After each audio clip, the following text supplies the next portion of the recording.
और ये बीजेपी की सरकार के छक्के सारे के सारे।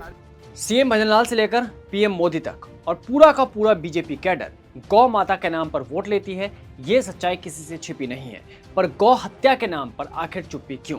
जयपुर में गौवंश की हत्या होती है, गौवंश का सर काट कर लटका दिया जाता है, तस्वीरें पूरे राजस्थान में वायरल होती है। पर क्या सीएम हेमंत शर्मा, दिया कुमारी, प्रेमचंद बैरवा, किसी का एक ट्वीट आपने देखा? शायद नहीं देखा होगा। उन हत्याओं पर क्या एक्शन हुआ? और यही सवाल आज सदन में टीकाराम जूली ने उठा दिया और सदन के बाहर प्रताप सिंह खाचरियावास ने। सदन में जब ये मुद्दा उठा तो बवाल मचना तय था और बवाल हुआ भी। सदन को स्थगित करने की नौबत आ गई, यहाँ तक कि विधायकों के बीच भी हाथापाई की नौबत आ गई। अध्यक्ष महोदय, बहुत गंभीर विषय है। माननीय सदस्य ने भी कहा कि वो जवाब से भी संतुष्ट नहीं है और सरकार ये भी स्पष्ट नहीं कर पा रही है कि गाय को गोमाता का दर्जा देगी कि नहीं देगी। और आपने खुद कहा, माननीय सदस्य ने भी कहा कि गो हत्याएं हो रही है लगातार और आप कह रहे हो हम कार्रवाई कर रहे हैं। मैं पूछना चाहता हूं, पिछले सप्ताह जयपुर के अंदर जो गो हत्या हुई, हिंगोनिया गौशाला से गाय का सर काट के लेके आए गए और उस सर पे उसके अंदर किसी बीजेपी कार्यकर्ता का नाम है और उसको बचाने के लिए पार्टी के विधायक जो उसको छुड़ाने का काम कर रहे हैं। इस पे सरकार क्या रुख अपनाएगी? उन दोषियों के खिलाफ क्या कार्रवाई करेगी? ये मंत्री जी बताएं। बता दें कि टीकाराम जूली ने यह सवाल तब उठाया जब बीजेपी के भगवाधारी नेता बालमुकुंद आचार्य ने आवाज उठाई। उन्होंने सीधे भजनलाल के मंत्री से तीखे सवाल पूछे। प्रथम पूरक प्रश्न यह है कि मैंने अपने मूल प्रश्न में स्पष्ट रूप से पूछा है, क्या राज्य सरकार गाय को राज्य माता का दर्जा प्रदान करने का विचार रखती है या नहीं? माननीय मंत्री महोदय से निवेदन है कि सनातन धर्म में गाय को माता का दर्जा है, विश्व की माता है। इसके लिए प्रश्न का उत्तर आने दो। जब यह सवाल बालमुकुंद आचार्य ने पूछा तो मंत्री जोराराम कुमावत को हाँ या ना में जवाब देना था, पर मंत्री महोदय ऐसे जवाब दे रहे थे जैसे 5वीं क्लास के बच्चे को रटाया जाता है कि गाय हमारी माता है, उसके 4 पैर हैं। कुल मिलाकर जवाब नहीं दिया गया। जैसा कि पहले भी देखा गया है कि बात बात पर तंज कसने वाले मंत्री विपक्ष को जवाब देते नहीं है। ऐसे में आज बाबा का खून खौल उठा, देवनानी के कहने पर भी वो नहीं माने और एक और सवाल उठा दिया।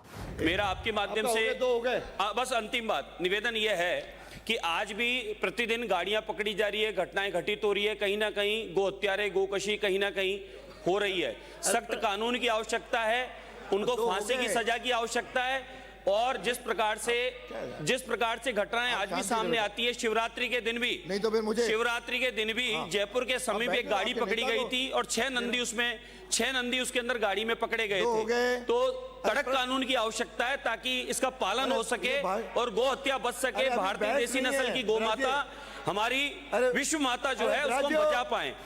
फिर क्या था? बाबा के सवाल उठाते ही कांग्रेस भी तस्वीर दिखाने लगी, मानो सरकार को आईना दिखा रही हो। हंगामा इतना बढ़ा कि स्पीकर वासुदेव देवनानी ने इसे प्री प्लान्ड साजिश करार दिया। उन्होंने मुख्य सचेतक जोगेश्वर गर्ग को गोपाल शर्मा को बैठाने के निर्देश दिए, लेकिन शोर शराबा नहीं थमा और सदन को पहले 12 बजे तक, फिर 12:30 बजे तक, उसके बाद 1 बजे तक और आखिरी में 2 बजे तक के लिए स्थगित कर दिया गया। अभी तक जब मैं ये वीडियो रिकॉर्ड कर रहा हूँ, कार्यवाही स्थगित होने के बाद गोपाल शर्मा सदन की मर्यादा भूलकर सीधे विपक्ष के बेंचों की तरफ जा पहुंचे। उन्होंने पीसीसी चीफ गोविंद सिंह डोटासरा और अशोक चांदना से तीखी बहस शुरू कर दी।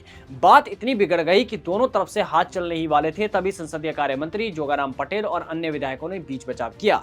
जहां एक तरफ सदन में बवाल मचा पड़ा था, तो वहीं दूसरी तरफ सड़क पर प्रताप सिंह खाचरियावास का गुस्सा भी फूट पड़ा। आप ये सुन लीजिए, गो हत्या हो गई, गाय के बछड़े का सर काटकर और पूरी प्रदर्शनी लग गई। और जो अपराधी है वो खुद कह रहा है, जो भारतीय जनता पार्टी का पदाधिकारी है, सत्यनारायण शर्मा ही नाम है ना, सत्यनारायण शर्मा भारतीय जनता पार्टी का पदाधिकारी है। उसका बड़ा भाई हरीश शर्मा, वो बीजेपी का चेयरमैन नगर निगम में रहा। उसका बड़ा भाई एक और, वो, ये सब बीजेपी के पदाधिकारी हैं। और विधायक जो वहां के हैं, जो फर्जी विधायक है बहरूपिया सिविल लाइंस का, वो बड़ी बड़ी बातें डींगे मार रहा है। वो शर्म नहीं आती? सत्यनारायण शर्मा ने गर्दन काटी तो क्या विधायक, लोकल विधायक और भजनलाल जी शर्मा वहां खड़े थे क्या? और यदि आप खड़े नहीं थे, आपका गर्दन काटने में भजनलाल शर्मा का बीजेपी वालों का कोई रोल नहीं है, तो जेल भेजे ना उसको। अरे भाई, विधायक वो खुद कह रहा है, वीडियो जारी कर दिया मैंने, वो सत्यनारायण शर्मा खुद कह रहा है, हाँ मैं हिंगोनिया गौशाला से 500 रुपए देकर मैंने वहां गाय के बच्चे को भेजा था, फिर बाद में मैं हिंगोनिया गौशाला से लेकर आया हूं। तो हिंगोनिया गौशाला से वो कह रहा है मैं गर्दन काट कर लाया हूं। ये तो साबित हो गई कि उसने गर्दन काटी है। तो गर्दन बछड़े की जिंदा की काटी है या मरे हुए की काटी है, ये तो जांच होनी है। तो अब गर्दन मरे हुए की काट कर लाया है या कटवाई है किसी से तो भी अपराध है, जिंदा की काटी है तो भी अपराध है। अपराध साबित हो गया, सब कुछ आ गया।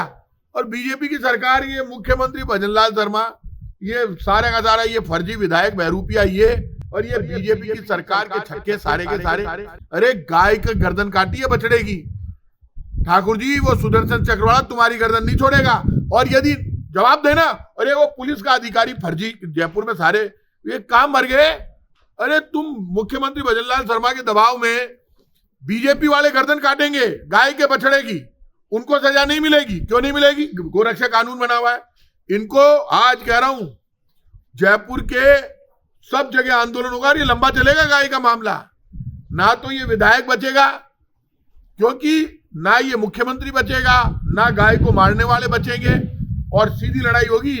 हवा निकाल दूंगा इनकी, पता नहीं चलेगा कहां गए। कांग्रेस नेता अब जवाब मांग रहे हैं। कांग्रेस क्या, हर सनातनी इस बात पर जवाब मांग रहा है। वही विधानसभा से लेकर बाहर तक संग्राम मचा हुआ है। देखना होगा कि अब राजस्थान सरकार क्या फैसला लेगी।